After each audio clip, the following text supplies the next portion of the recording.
ഇവിടെ നമുക്കറിയാം സിനിമ എല്ലാ വർഷവും സിനിമയിൽ വൻ നഷ്ടമാണെന്ന് പറയും, സിനിമയിൽ കോടികൾ നഷ്ടപ്പെടുന്നു എന്ന് പറയും. പക്ഷേ സിനിമ ഇറങ്ങുന്നതിന് യാതൊരു പഞ്ഞവുമില്ല. ഓരോ മാസവും 10, 20, 25 സിനിമകൾ വെച്ച് ഇറങ്ങുന്നു. വർഷക്കണക്കാകുമ്പോൾ അത് 200-ന് മുകളിൽ പോകുന്ന പശ്ചാത്തലമൊക്കെ ഉണ്ടായിരുന്നു. വലിയ പണം ഈ മേഖലയിലേക്ക് കടന്നു വരുന്നു. നമുക്കറിയാത്ത നിർമ്മാതാക്കളൊക്കെ വരുന്നു പോകുന്നു. അവർക്ക് ഒരുപക്ഷെ ഈ പറഞ്ഞ പോലെ പല ലക്ഷ്യങ്ങളുണ്ടാവാം. ഈ പറഞ്ഞ പോലെ ഇതുമായി ബന്ധപ്പെട്ടൊക്കെ നിൽക്കുന്നവരൊക്കെ ഉണ്ടാകാം.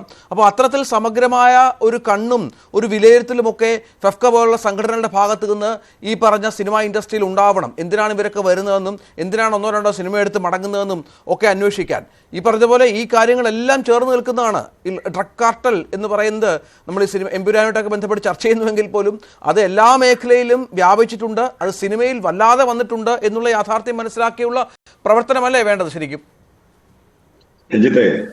ഇതിന്റെ അന്വേഷണം നടത്തേണ്ടത് നിർമ്മാതാക്കളുടെ സംഘടനയാണ്. അത് പോട്ടെ, ഇവിടെ സിനിമ എന്ന് പറയുന്നത് ഗാംബ്ലിംഗ് ആണ്, ചീട്ടുകളി പോലെയാണ്. ഈ ചീട്ട് കളിക്കാൻ ഇരിക്കുമ്പോൾ എല്ലാവരുടെയും പ്രതീക്ഷ ഞങ്ങൾക്കത് അടിക്കുമെന്നാണ്. പക്ഷേ നഷ്ടം വരും. ആകെ 1-2 പേർക്ക്, 10 പേര് കളിക്കുമ്പോൾ 2 പേർക്കായിരിക്കും പണം കിട്ടുക. ഈ അവസ്ഥ തന്നെയാണ് സിനിമയിലെ. ഈ 1200 കോടി നഷ്ടപ്പെട്ടു എന്ന് പറയുന്നു അവിടെ വരുന്ന പലരും. ഞാൻ എല്ലാവരെയും അല്ല പറയുന്നത്. ചിലപ്പോൾ 1% കാണും മറ്റുദ്ദേശത്തോടെ വരുന്നവർ.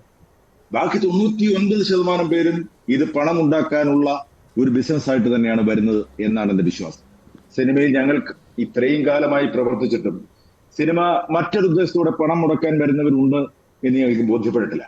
പിന്നെ വീണ്ടും ശ്രീനാഥ് ഭാസിയിലേക്കും ഷൈൻ ടോം ചാക്കോയിലേക്കും വന്നാൽ ഈ 2 കോടി രൂപയുടെ ലഹരി ഇവരാണ് മേടിക്കാൻ ഉദ്ദേശിച്ചിരുന്ന ജോർജ് ജോസഫ് സാർ പറഞ്ഞതായിട്ട് എനിക്ക് തോന്നുന്നില്ല.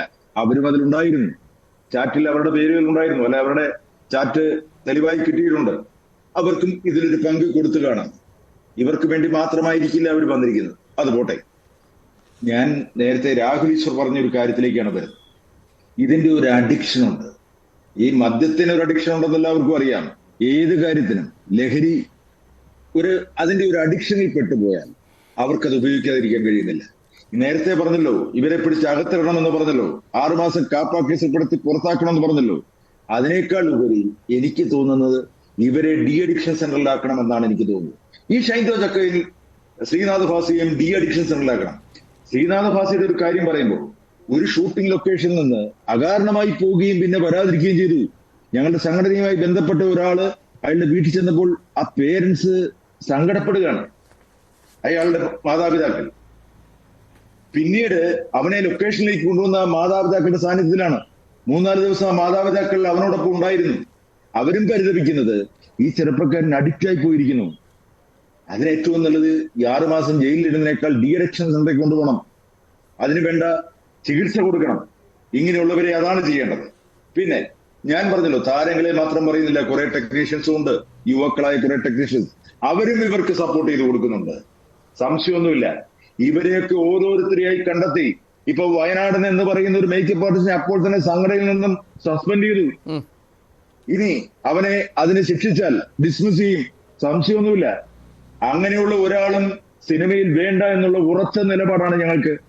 ഇപ്പോ പൈജു കൊട്ടാരക്കര പറഞ്ഞു ജാഗ്രതാ സമിതിയൊക്കെ ഒരു പൊള്ളയായതാണെന്ന്. ഞങ്ങളൊരു 8 മാസം മുമ്പ് സ്ത്രീകൾക്ക് വേണ്ടി ഒരു കോർ കമ്മിറ്റി ഉണ്ടാക്കി. ഈ ചുരുങ്ങിയ സമയത്തുള്ള 24 കേസുകളാണത് അതിൽ പരിഹരിക്കപ്പെട്ടത്. സ്ത്രീകൾ മാത്രമുള്ള ഒരു കോർ കമ്മിറ്റിയാണ്. അപ്പോ ഇതുപോലുള്ള ജാഗ്രതാ സമിതി ഫെഫ്ക പോലുള്ള സംഘടന കൊണ്ടുവന്നാൽ അതൊന്നും പൊള്ളയാവില്ല. കൃത്യമായും ലഹരി ലൊക്കേഷൻ ഉപയോഗിക്കുന്നുണ്ടെങ്കിൽ ഞങ്ങൾ പോലീസിനെ അറിയിച്ചിരിക്കും. ഏത് പോലീസ് എവിടെ വന്ന് അന്വേഷിച്ചാലും ഞങ്ങൾക്ക് വിരോധമില്ല. എത്ര സമയമെടുത്ത് അന്വേഷിച്ചാലും ഞങ്ങൾക്ക് വിരോധമില്ല. കാരണം ലഹരി ഇല്ലാതാവണം, സിനിമ ലൊക്കേഷനിൽ ഉണ്ടാവരുത്, ഈ സമൂഹത്തിൽ ഉണ്ടാവരുത്. അതാണ് ഞങ്ങളുടെ ഉറച്ച നിലപാട്. രഞ്ജിത്ത്.